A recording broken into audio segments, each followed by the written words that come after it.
ایسی پوری کرنے دی جائے. ٹھیک. بہرحال پانچویں چیز جو گناہ ہے جس کو ہم نے معمولی سمجھ لیا، جو پانچویں کیٹیگری آج کی میری، وہ میاں بیوی کے تعلقات کے بارے میں، کہ میاں بیوی کے تعلقات میں کچھ ایسے اعمال ہیں جن اعمال کو ہم معمولی سمجھتے ہیں، جو سنگین شریعت میں جرم ہے. کبھی کبھار لگتا ہے یار یہ بہائی تو نہیں جو بات کہی جا رہی، یہ بہائی نہیں ہے، یہ شریعت کا علم ہے. اگر میں اپنی خواہش کی بنیاد پر آپ سے کہوں گا تو یہ بہائی ہے، لیکن شریعت کا علم اور ایک حرام چیز سے بچنے کے لیے بات کہی جا رہی ہے. جو نبی اکرم صلی اللہ علیہ وسلم جو سب سے زیادہ پاک باز، سب سے زیادہ باحیا شخصیت تھے، ان کے منہ سے اور ان کے زبان سے نکلے ہوئے الفاظ ہے یہ، تاکہ امت اس گناہ سے بچ جائے. اس اعتبار سے میں بھی یہ باتوں کو رکھ رہا ہوں. ٹھیک ہے. تو پہلا گناہ جس چیز کو معمولی سمجھا جاتا ہے ہمارے سماج میں میاں بیوی کے تعلقات میں، وہ یہ ہے کہ جو ہے بیوی کا اپنے شوہر کو ہم بستری سے انکار کرنا، اپنے شوہر کو اپنے نزدیک آنے سے انکار کرنا. نبی اکرم صلی اللہ علیہ وسلم نے جامع صغیر کے اندر یہ روایت آتی ہے، آپ نے فرمایا جب شوہر اپنے بیوی کو بلائے، ہم بستری کے لیے بلائے، تو عورت پر واجب ہے کہ وہ فوراً اس کی بات مان لے، سوائے شرعی عذر کے وہ انکار کر سکتی. شرعی عذر، ایسی کوئی مجبوریاں جس کی وجہ سے مجبوری الگ بات ہے، لیکن شرعی عذر نہیں ہے تو آپ فرماتے ہیں وہ خاوند کی فوراً خاوند کے جو ہے بات کو مان لے، خواہ وہ اونٹ کے کجاوے پر کیوں نہ بلا رہا ہو، بیٹھا ہوا ہو. اونٹ کا کجاوا مطلب اس کی زین جس سے بیٹھتا ہے انسان، اس پہ بھی بلا رہا ہو تو اس کو جانا پڑے گا، اس کو انکار نہیں کر سکتی ہے وہ. اس معاملے کو خواتین جو بیویاں ہیں جو اپنے شوہر کا حق دینا چاہتی اس بات کو یہ مد نظر رکھے، اس لیے کہ جب اس معاملے میں رسول اللہ فرما رہے کوتاہی ہوتی ہے نا، شریعت نے کیوں اہمیت دی اس بات کو، اس میں کوتاہی ہوتی ہے تو انسان پھر دوسری جگہ خواہشات پوری کرنے کی کوشش کرتا ہے، پھر وہ برداشت نہیں ہوتا ہے عورت کا، یا پھر وہ سوچتا ہے کہ یہ بیوی تو میری راضی نہیں ہوتی، اس کی اپنی مرضی ہوتی ہے. اس معاملے غیر شرعی بنیادوں پر انکار کرنا، یوں ہی انکار کرنا یا اپنی ضد پر اڑ جانا، یہ بہت سنگین جرم ہے. دوسری روایت میں آپ صلی اللہ علیہ وسلم صحیح بخاری کی روایت آپ نے فرمایا جب شوہر اپنی بیوی کو ہم بستری کے لیے بلائے اور بیوی انکار کر دے اور شوہر اپنی بیوی سے ناراضگی کی حالت میں سو جائے تو ساری رات، اور اگر وہ سوتا رہے ساری رات اگر ناراض رہے تو اس عورت پر صبح تک کے لیے فرشتے لعنت بھیجتے رہتے ہیں، فرشتے بددعائیں بھیجتے رہتے ہیں جو عورت اس طرح سے کرے. ٹھیک. دوسری چیز جو میاں بیوی کے تعلقات میں جس گناہ کو معمولی سمجھ لیا گیا ہے جبکہ شریعت میں اتنا سخت گناہ ہے، وہ یہ ہے عورت کا بنا کسی شرعی عذر کے اپنے خاوند شوہر سے طلاق کو ڈیمانڈ کرنا کہ بھائی مجھے طلاق دے دو، مجھے چھوڑ دو، مجھے چھوڑ دو، بنا کسی شرعی عذر کے. شرعی عذر ہو سکتے ہیں لیکن بنا شرعی عذر کے ڈیمانڈ کرنا یہ سخت گناہ ہے. صحیح جامع صغیر کی روایت ہے، آپ صلی اللہ علیہ وسلم فرمایا بغیر عذر کے خلا لینے والیاں اور اپنے شوہر سے چھٹکارا حاصل کرنے والیاں، گھر اجاڑنے والیاں، یہ اس امت کی منافق ہے. ٹھیک ہے. دوسری روایت نے فرمایا اور کہا جس عورت نے بغیر کسی سبب کے جو ہے اپنے خاوند سے طلاق طلب کی اس پر جہنم واجب اور یہ جنت کی خوشبو نہیں سونگیں گی. بنا شرعی عذر کے، بس چھوٹی موٹی باتیں پسند نہیں آ رہا، اس کی انکم بہت کم اور چھوڑ رہی ہے، یہ شرعی عذر نہیں ہے. ہماری بہنوں کو چاہیے کہ اس بات کو بہت سنگینی سے لے، والدین کو چاہیے اپنے بچیوں کو سمجھائے کہ چھوٹی موٹی باتوں پر جو اپنے بیٹیوں کو نہ بٹھا لے. ڈیمانڈ کر رہے ہیں آپ، کتنی بری بات ہے، طلاق شوہر کا حق ہے اور آپ بیٹی ڈیمانڈ کرتی ہے، شرعی عذر بھی نہیں ہے اس کے پیچھے. تو یہ بڑی اہم چیز ہے، یاد رکھیں، اس بات کو سمجھنے کی.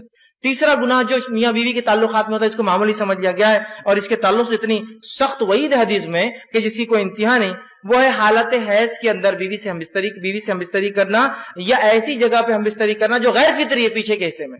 آپ صلی اللہ علیہ وسلم فرمایا، جامع ترمذی کی روایت حدیث کے الفاظ تو ذرا غور کیجئے، جس شخص نے حیض والی عورت سے ہم بستری کی یا عورت کے پیچھے دبر میں جمع کیا یا کاہن یا نجومی کے پاس گیا اور اس کی بات کی تصدیق کی، اس نے اس چیز کا انکار کیا جو محمد صلی اللہ علیہ وسلم پر نازل ہوئی. وہ ایک شریعت کا منکر ہے، اس شریعت کا اس نے انکار کیا جس نے وہ عمل کیا. اس کے لیے کفارہ شریعت نے باندھا ہے، بہت سخت جرم ہے، لیکن لوگ اس کو سمجھ ہی نہیں پا رہے ہیں یا یہ تعلیم شاید حاصل کر ہی نہیں رہے، اس بات کو سمجھ ہی نہیں رہے کہ نکاح جب کریں تو اس سے پہلے اس کے تعلق سے، اس کے آداب، اس کے تعلق سے تمام معاملات کو سیکھا جائے.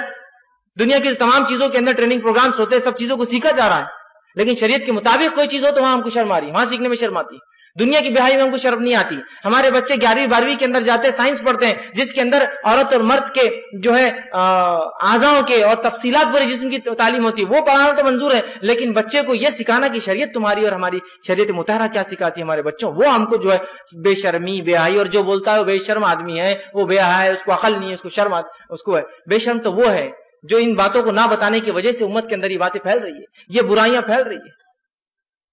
بہرحال اسی طرح جو ہے جو باتیں میاں بیوی کی تعلقات کی میں چوتھا گناہ جس کو معمولی سمجھ لیا گیا وہ یہ ہے کہ کسی غیر محرم عورت کے ساتھ خلوت میں اکیلے میں ملاقات کرنا اور کسی غیر محرم عورت سے ہاتھ ملانا یہ بہت سخت بری بات ہے۔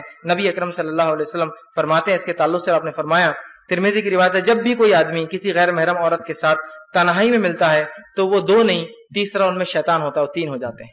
اور میری بات یاد رکھیے، جب بھی بارود اور آگ، چاہے کتنے بھی اچھے دوست ہو، بارود اور آگ ملتے ہیں دھماکہ ہونا ہی ہے، چاہے کتنے اچھے دوست ہوں۔ آگ بھی بول رہی میں اچھی دوست ہوں تمہاری، بارود بول رہا بہت اچھا دوست ہوں، لیکن جب ملیں گے تو سوائے دھماکے کے کچھ نہیں ہو سکتا۔ انٹینسٹی زیادہ کم ہوں گی لیکن دھماکہ ضرور ہوگا۔ تو مرد اور عورت جب غیر محرم ملتے ہیں، یہ بارود اور آگ ہے، یہ کبھی بھی کتنی اچھی نیت سے ملے یہ دھماکہ ہونا ہی، یہ کبھی ساتھ نہیں رہ سکتے ہیں، ٹھیک۔ اسی طرح آپ صلی اللہ علیہ وسلم نے فرمایا اور کہا، عورت سے ہاتھ ملانا تو بہت دور کی بات ہے، عورت کا تعلق سے دھکا لگنا کیا ہے، اس کے بارے میں کیا؟ ہاتھ ملانا بولے تو پکڑنا ہو جاتا ہے، اسی دھکے کے تعلق سے آپ فرماتے ہیں، اور آپ نے فرمایا صحیح جو ہے جامع صغیر کی روایت ہے، تم میں سے کسی شخص کے لیے ایک کیل لے کر اپنے سر میں مار لینا، ٹھوک لینا، اور ظاہر سی سر میں کیلا ٹھوکیں گے تو کیا ہوگا، سمجھ رہے نا؟ سر میں کیل لے کر ٹھوک لینا زیادہ بہتر ہے اس سے کہ کسی غیر محرم کو چھوئے، دھکا لگائے۔ کیل لے کے ٹھوک لینا زیادہ بہتر ہے بنسبت اس کے کسی غیر محرم کو دھکا لگے۔ یہاں ہاتھ ملانے میں دھکا کہاں لگتا ہے، ہاتھ ملایا جاتا ہے پورا، اور اس کو فخر، سٹیٹس اور پتہ نہیں کیا کیا سمجھا جا رہا ہے۔ یہ کائے کا فخر اور کائے کا سٹیٹس، اوچھا پن ہے میرے نزدیک۔ تو یہ نبی اکرم صلی اللہ علیہ وسلم نے کبھی کسی عورت کا ننگا ہاتھ دیکھنا بھی پسند نہیں کیا، کھلا ہاتھ۔ ایک بار ایک خاتون جس کو علم نہیں تھا شریعت کا، وہ مدینہ آئی اور بیعت آپ سے ان کے پاس بیعت کرنے کے لیے آئی، اسے پتہ نہیں تھا کہ عورتوں کی بات اللہ کے رسول کیسی لیتے ہیں۔ وہ آئی اور اپنا ہاتھ ڈال دیا آسم کے سامنے بیعت کے لیے، آسم فوراً اپنے ہاتھ پیچھے کے نظر پٹے اور کہا، محمد کسی عورت کے ننگے ہاتھ کو چھونا تو دور، ننگے ہاتھوں کو دیکھنا بھی پسند نہیں کرتے ہیں، اور آپ نے چہرہ پھیر لیا اس سے۔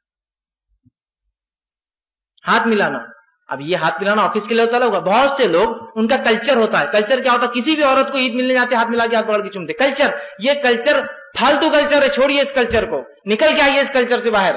یہ شریعت نہیں ہے، جو شریعت محمد یہ کہہ رہے کیلا ٹھوکنا افضل ہے سر میں، ہاتھ دھکا لگنے سے کیسے وہ اجازت دیں گا کہ آپ کلچر کے نام پر جو کسی عورت کا ہاتھ پکڑے؟ نہیں، ہاں پر سماج میں چلتا ہے، کلچر ہے ہمارا کہ کسی بھی عورت کا ہاتھ پکڑ کے ہم چومتے عید کے دن خوشی میں چومتے۔ یہ کلچر شریعت نہیں ہے، اس کو نکالنا ہوگا ہم کو اپنی زندگیوں سے، ورنہ پھر ہم ان لوگوں کو روک نہیں سکتے ہاتھ ملانے سے، اس لیے کہ آپ بھی تو کلچر کے نام پہ ایک عمل کر رہے ہیں، ٹھیک۔